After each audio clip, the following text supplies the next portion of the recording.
Hello guys, कैसे आप लोग? उम्मीद करते हैं आप लोग अच्छे होंगे। जी दोस्तों, एक बार फिर स्वागत है आपका साई जी डिप्लोमा पॉइंट नामक यूट्यूब चैनल पर। तो आज बात करने वाले हैं कि डिप्लोमा थर्ड सेमेस्टर की ईडीसी के बारे में। तो आज का जो टॉपिक है यूनिट फर्स्ट का सिंगल स्टेज एम्पलीफायर है। तो इसमें बात करते हैं इसमें क्या क्या आने वाले हैं। पहले ये देख लेते हैं। कैरेक्टरिस्टिक्स आने वाली है, सर्किट डायग्राम आने वाले हैं, AC and DC load line आने वाली है, क्यू पॉइंट आने वाले हैं, और इसके अलावा फेस रिवर्सल इन सीई एम्पलीफायर और हाइब्रिड ईएच पैरामीटर मॉडल। तो पहले टॉपिक पे चलते हैं। पहले टॉपिक है क्या? एम्पलीफायर। तो एम्पलीफायर की बात करते हैं। एम्पलीफायर्स क्या होते हैं?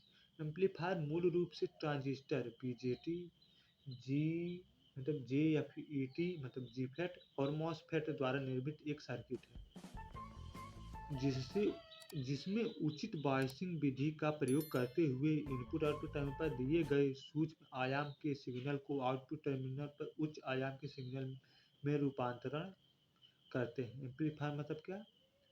एम्पलीफायर को अगर इनपुट टर्मिनल पर कुछ सूक्ष्म आयाम के सिग्नल को दिया जाता है तो उसे बढ़ा करके मतलब एम्पलीफाई करके मतलब बढ़ा करके उसकी सिग्नल को के आयाम को बढ़ा करके उच्च तो हाई आयाम के सिग्नल के रूप में परिवर्तित करके आउटपुट पर प्राप्त करने की प्रक्रिया ही एम्पलीफायर कहलाती है। और अगर इसका कुछ इक्वेशनली देखें तो इसका इक्वेशनली होगा V output is great. V out जो बहुत ज़्यादा बड़ा मतलब बड़ा होता है वी इन तभी ना होगा कि इनपुट पे दिया गया सूक्ष्म आयाम के सिग्नल को आउटपुट पर हम उच्च आयाम के सिग्नल में कन्वर्ट करके मतलब एम्पलीफाई करके पाते हैं। तो इसका इक्वेशन है वोल्टेज गेन एम्पलीफायर मतलब A V equal to V out बटे वी इन। तो अगर इसके आगे हम बात करें आउटपुट वोल्टेज वोल्टेज मान एवं इनपुट वोल्टेज मान के अनुपात को हम एम्पलीफायर का वोल्टेज गेन कहते हैं। वोल्टेज गेन क्या होता है? वी आउट बटे वी इन मतलब कि वही एम्पलीफायर का भी वही सेम इक्वेशन होगा। तो इसके आगे बढ़ते हैं। उपरोक्त वर्णित वोल्टेज एम्पलीफायर के समान ही इसके करंट एम्पलीफायर के लिए करंट गेन ए आई एवं पावर गेन एम्पलीफायर के लिए पावर गेन ए पी को परिभाषित कर सकते हैं। मतलब कि जैसे होगा एम्पलीफायर गेन उसी प्रकार से करंट गेन और पावर गेन दोनों होगा। तो current gain A I equal to I output बटे आई इनपुट और उसी तरह power gain A P equal to P output बटे पी इनपुट। तो हाँ but P equal to V I से इसका डेरिवेशन होगा और A P equal to V out into I out बटे V in into I in equal to V out बटे V in into I out बटे I in. तो इसके आगे बात करते हैं A P equal to A B into A I हो जाएगा। इक्वेशन है ना। हाँ तो इसके बाद हो जाएगा A P equal to A B into A I dot dot dot equation A X ये हो जाएगा। अगर इसकी बात करते हैं तो क्या होगा? उपरोक्त समीकरण यक्ष से स्पष्ट है कि हम पावर गेन ए पी को वोल्टेज गेन ए वी एवं करंट गेन ए आई के गुणनफल के रूप में परिभाषित कर सकते हैं। Let A P equal to 6 from A P equal to A V into A I से। तो इसका क्या हो जाएगा? तो इसका हो जाएगा then 6 equal to 2 into 3 6 equal to 3 into 2 6 equal to 6 into 1 6 equal to 1 into 6। उपरोक्त एग्जाम्पल से स्पष्ट कि पावर गेन ए पी के एक निश्चित मान के लिए हम अपनी आवश्यकता अनुसार voltage gain A B over current gain A I को नियंत्रित कर सकते हैं। दोनों को हम नियंत्रित कर सकते हैं मतलब पावर गेन के एक निश्चित मान के लिए हम वोल्टेज गेन ए वी और करंट गेन ए आई को निश्चित कर सकते हैं क्योंकि वहाँ पे 6 इक्वल टू दिया गया है ना 6 इंटू 1 और उसी को हम लिख सकते हैं 1 इंटू 6 सेम आएगा। तो A V voltage gain in decibel equal to 10 log A V base 10। अब इसके कैरेक्टरिस्टिक्स की हम बात कर लेते हैं। इसकी कैरेक्टरिस्टिक्स है क्योंकि हम जानते हैं कि बाईपोलर जंक्शन ट्रांजिस्टर को हम तीन कॉन्फ़िगरेशन में कनेक्ट कर सकते हैं। अतः इस ट्रांजिस्टर से बनने वाला एम्पलीफायर भी 3 प्रकार का हो सकता है। इसमें जो ट्रांजिस्टर को बाइपोलर जंक्शन ट्रांजिस्टर को हम 3 प्रकार से कनेक्ट कर सकते हैं ना, 3 प्रकार के इसकी एम्पलीफायर भी 3 प्रकार के हो सकते हैं। तो हाँ, तो इससे बनने वाले एम्पलीफायर भी 3 प्रकार से जिस जिस प्रकार से हम कनेक्ट करेंगे उस प्रकार का एम्पलीफायर बनेगा, हमें प्राप्त होगा। तो हाँ, number 1 common emitter amplifier, common base amplifier और common collector amplifier. Common emitter, common base, common collector. और हाँ, इसके आगे अगर हम बात करते हैं तो इसके यूजर अपनी आवश्यकता के अनुसार उपयुक्त तीनों में से सर्वोचित कॉन्फ़िगरेशन का चयन कर सकता है।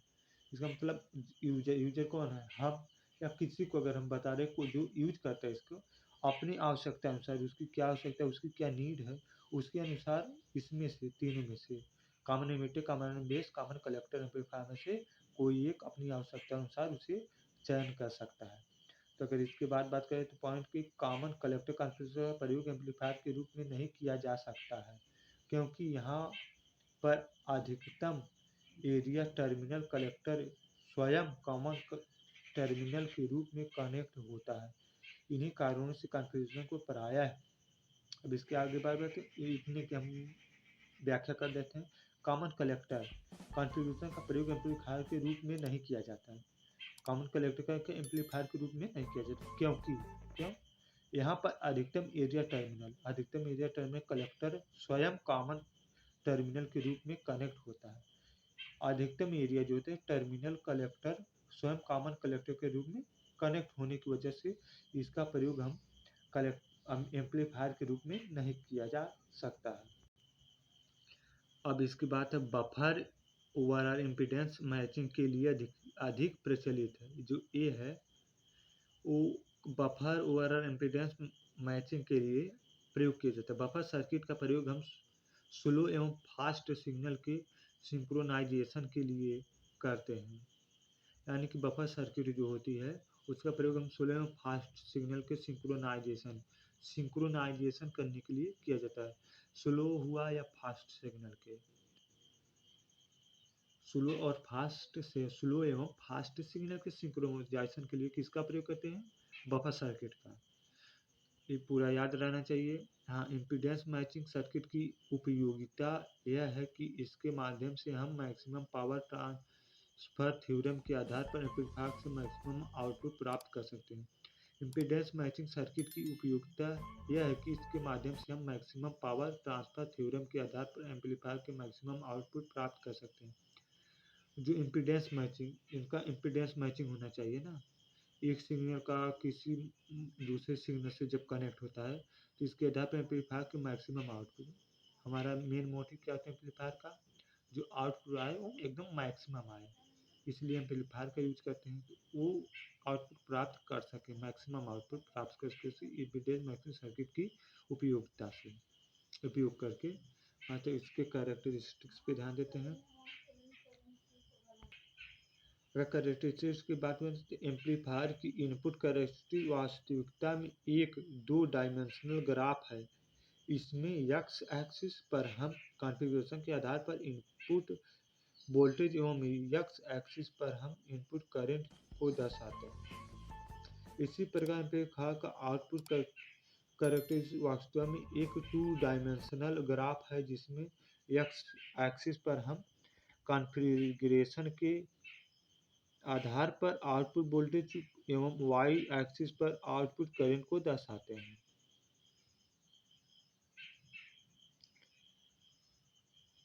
और वहाँ पर जो ऊपर था उसमें एक्स एक्सिस नहीं हो, वाई एक्सिस होगा, गलती से लिखा गया है।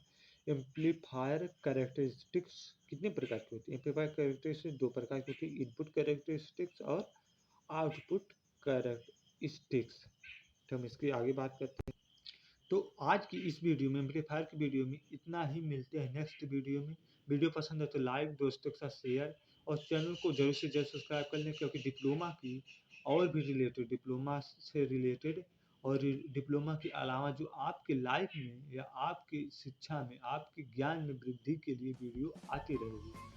और चैनल को सब्सक्राइब करके बेल आइकन जरूर दबा लें, जिससे आने वाली वीडियो की नोटिफिकेशन मिलती रहे आपको सबसे पहले। तो आज की वीडियो में इतना ही, मिलते हैं नेक्स्ट वीडियो में, तब तक के लिए बाय बाय, टेक केयर, जय हिंद, राधे राधे।